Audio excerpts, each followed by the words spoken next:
Hi, my name is Rachel. I'm going to be the nurse today for Ben Herlin. I have entered my patient's room. I have done hand hygiene. I've already checked the orders in Meditech to make sure that there is an order for trach care and suctioning. I'm going to put on gloves. We are going to start by assessing our patient to see if there is a need for suctioning.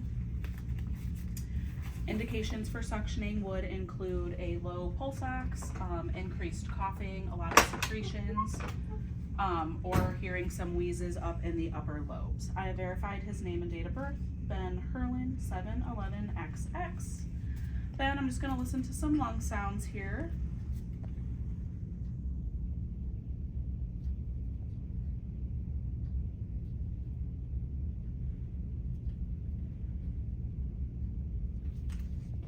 So I do hear some wheezing, so I am going to perform some suctioning. I'm going to leave my stethoscope around my neck like this because I will need it again shortly. I'm going to hyperoxygenate my patient. I'm going to turn on my suctioning to 120 and grab my tubing. I'm going to put on my pulse ox on my patient. You still want to explain what you're doing to the patient, even if they are ventilated, so they understand what's going on. I'm going to grab my towel and cover up my patient's chest because this can be a little bit messy. You don't want to get their gown all with secretions. Remove my gloves. Perform hand hygiene. I'm going to put on my mask.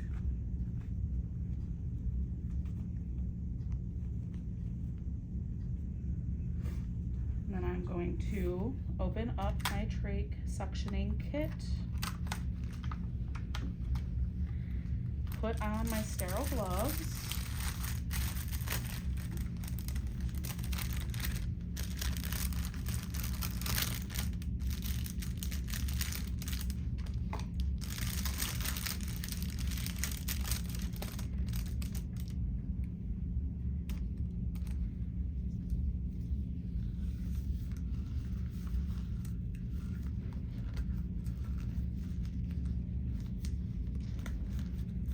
Struggle putting on my sterile gloves. I'll fix that in a second.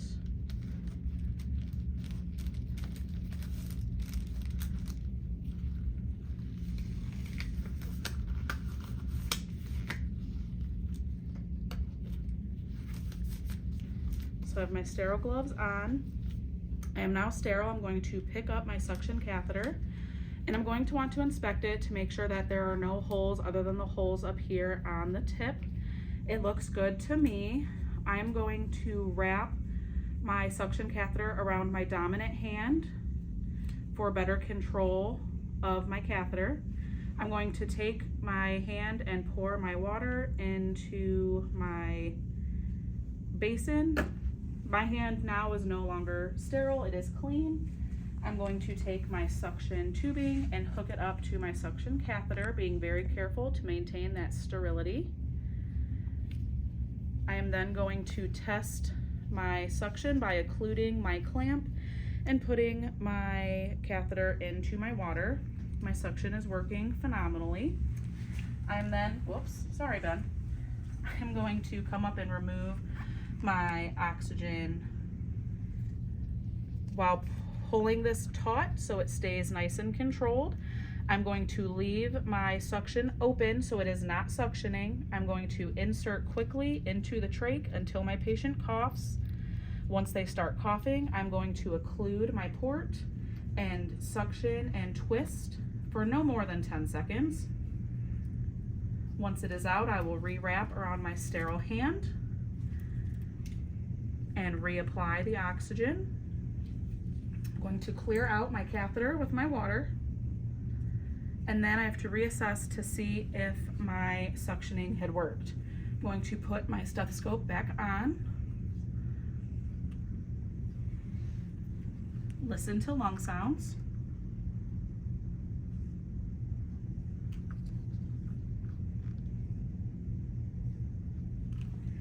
And it sounds like his wheezes are gone, so we are not going to suction his trach anymore.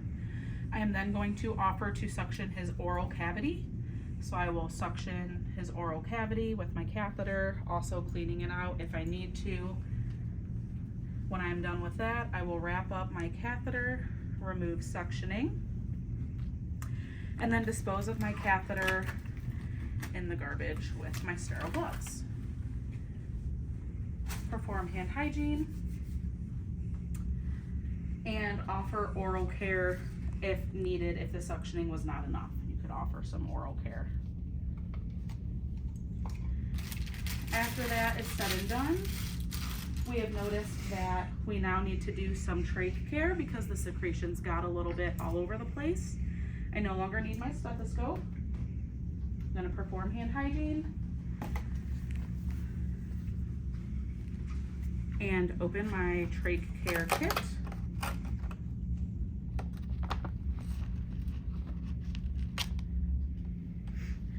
Very carefully with your trach care kit, you are going to grab just the lip of this container and set it to the side.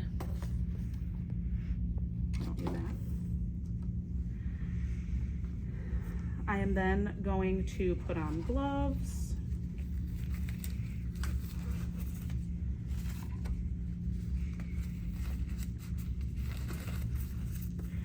And I'm going to very carefully remove my sterile drape, keeping in mind that there's a 1-inch border around the sterile drape. And you want to lay it out, shiny side down on my table. Whoops.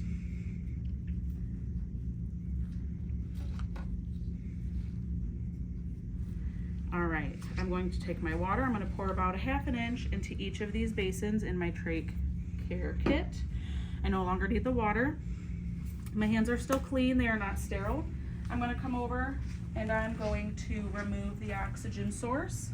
I'm going to stabilize this faceplate with my fingers, and I'm going to remove the inner cannula by twisting counterclockwise and pulling the inner cannula out.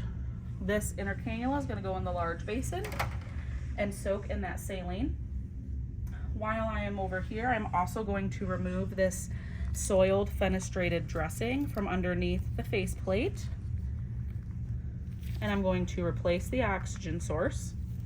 This fenestrated dressing will be garbage, and I now can start cleaning my items. I'm going to remove my clean gloves, perform hand hygiene, and now I'm going to put on my sterile gloves. Very carefully.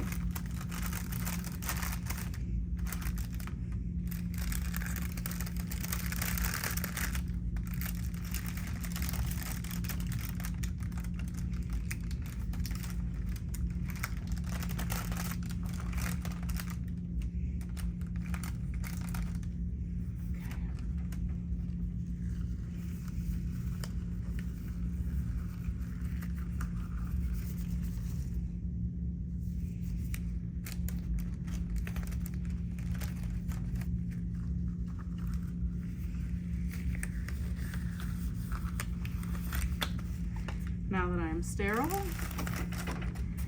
I'm going to take my items out of this little basin that are sterile and set them on my sterile drape.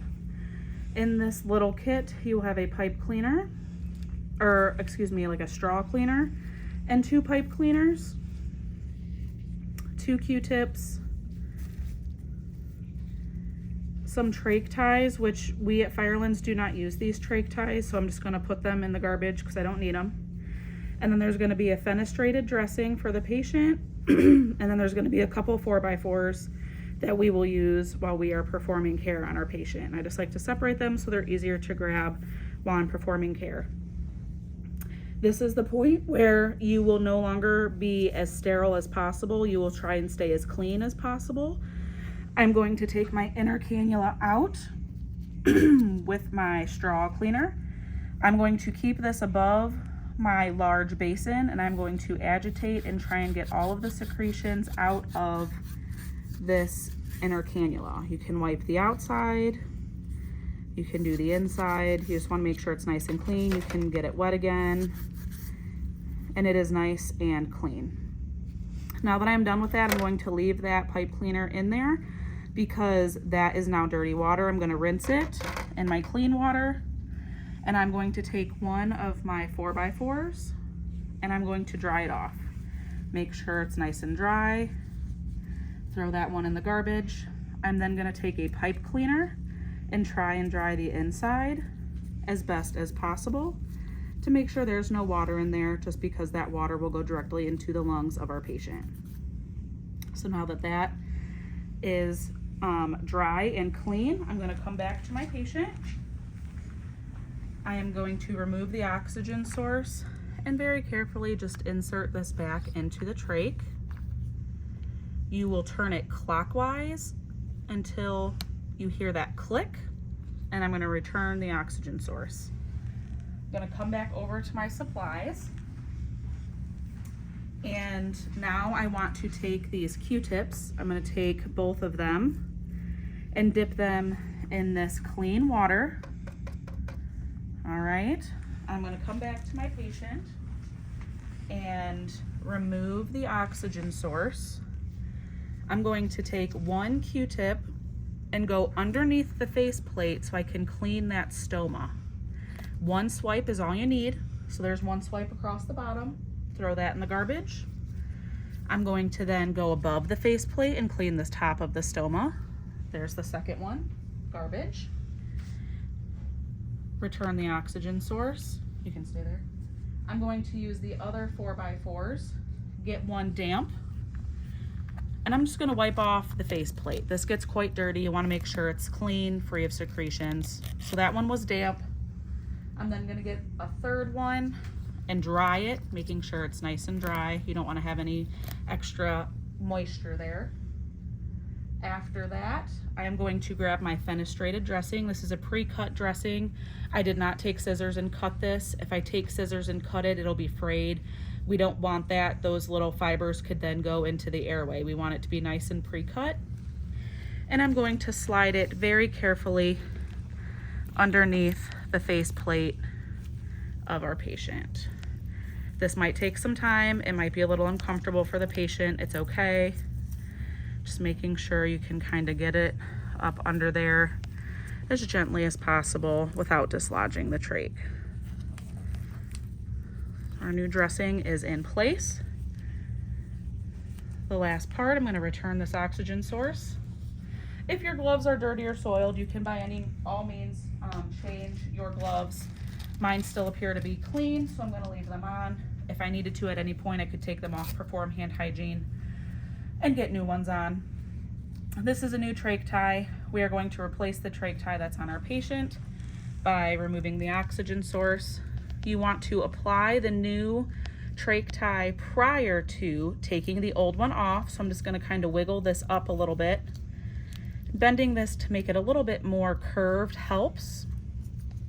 And you want to go under the faceplate to get the trach tie in the hole. There we go. Oh, almost. I'm going to secure that. I am then going to wrap around the back of his neck, secure this other side before taking off the old trach tie. Returning the oxygen source, removing our soiled towel, and lowering our bed, asking our patient if they have any questions or if family members have any questions, documenting that trach care has to be done once every 8 hours or as needed. So if you notice that it's soiled after suctioning, you can always do trach care at that point as well. And after that, I would document and ask if they need any questions, make sure my call light is within reach, and make sure my patient is comfortable before I was all finished.